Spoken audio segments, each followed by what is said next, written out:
Moldova is sending Soarele și Luna by Pasha Parfeni, but do we think it's Pasha perfect? Let's review Eurovision.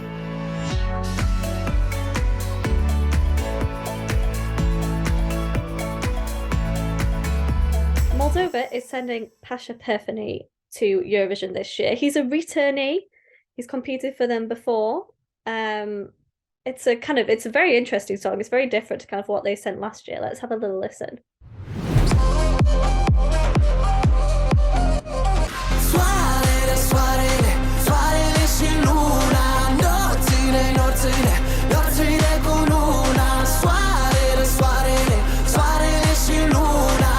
So that's a bit of Moldova's entry for this year's Eurovision. Jack, what do you make of it? I actually quite like it. I think there's a shum quality to it. You know, Go Away, Ukraine. It's that same sort of mystical, slightly trancy. And we all know how well Shum did. It did very, very, very, very well. Admittedly, that was carried quite heavily by some very, very innovative and strong staging.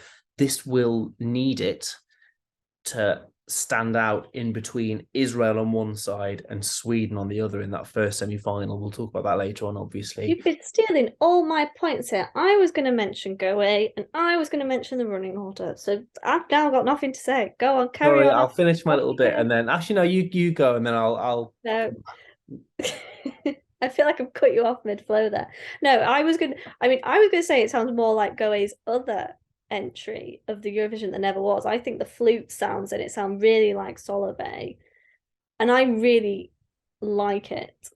That's a good point, actually. I hadn't thought of that. You're right. Actually. It's definitely the Go Away ilk, and I think it sounds more kind of similar to Soarele. Because when I was listening to it, I was thinking, I was like, what? I've heard that really kind of ethnic flute sounding noise before, and yeah, I think it's kind of very similar to that. I really like this from Moldova. It feels really kind of traditional, and it's not what they usually send, because I think Moldova have definitely kind of got a bit of a reputation for kind of sending Joker-ish songs, and this feels kind of serious, and I really like that. So yeah, it's going. I mean, do you have any more to add on this? Well, I was just going to add that it straddles the line quite well between being ethnic and traditional, but also being quite classy. And I get what you say, and you're completely right to say that they've developed this sort of niche of it being quite trashy. You know, I mean, not even being trashy, but sort of done on the cheap a little bit, understandably, because it's not the wealthiest country in Eurovision. But even, 2018, that song, it was The Door, brilliant staging that lifted that. The song itself was shit. That's what Moldova sends. They send sort of songs that aren't great, but are lifted quite strongly. They send kitsch stuff, yeah. It's very kitsch. And this isn't kitsch. This is actually, it's solidly produced. It's a good piece of songwriting. It's a good song, and probably among the best, as a slab of music, probably among the best things that Moldova has sent. And I think it's a vast improvement on Pasha's song from 2012, which closed the final, of course. And I think this is much, much better and stands a better chance of doing quite well, actually. So yeah, I think good on Moldova for actually doing something a little bit different from what they usually send. All he needs to do is just not drop the mic. Yeah, that would help. That's still iconic, though. There needs to be a note.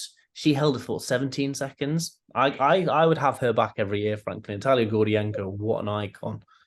What a queen. I know. I mean, this is the thing that's interesting, is that Moldova really does have a reputation for being kind of, I mean, maybe sending joke stuff was a bit unfair, but they have a reputation for sending, the kitsch, fun, slightly taking the piss out of the concept of Eurovision. They had kind of Doridos, epic sax man, they take the mick a little bit. And so this is quite kind of interesting as a kind of juxtaposition to all those. But yeah, it's going in the first semi-final, obviously the more kind of tricky of the two. How do you think it's going to do, and how do you rank it personally?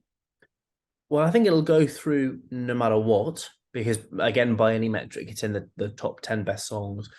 I think it will, relative to how it will do in the final, it will underperform in the semi-final, and it might finish 8th or 9th because, as we mentioned, it's in that really tricky sandwich of Israel and Sweden, and they are two excellent songs, and Sweden are just going to blow it out of the water, frankly. So I think it will struggle to stand out in the semi-final, but I do think the sheer quality of it anyway will just about carry it through, and it will not do brilliantly in the semi-final. It'll make it through, and then it actually will do all right in the final. It could mid-table. I'd say mid-table for most songs. Strangely, they can't all come mid-table, but I think this will come mid-table, and with a good jury score, because he can sing, and Moldova can do well in the televote. It might come 7th, 8th, 9th. It could actually come top 10, and I wouldn't be opposed to that because it is not the type of thing that I will massively listen to after the contest. I've not saved it onto playlists and things like that. It's not something that I'm going to listen to forever. But it's good from them. So out of 10, I'm going to give it a 7.5.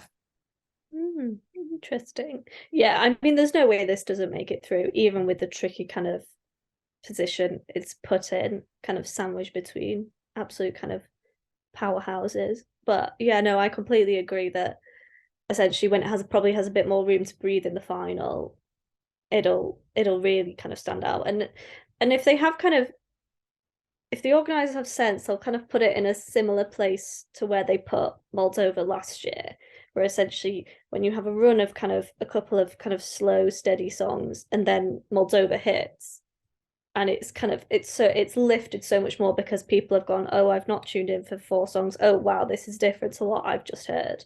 So I think if it gets some favourable placing in the final, then it'll definitely get top 10 quite easily.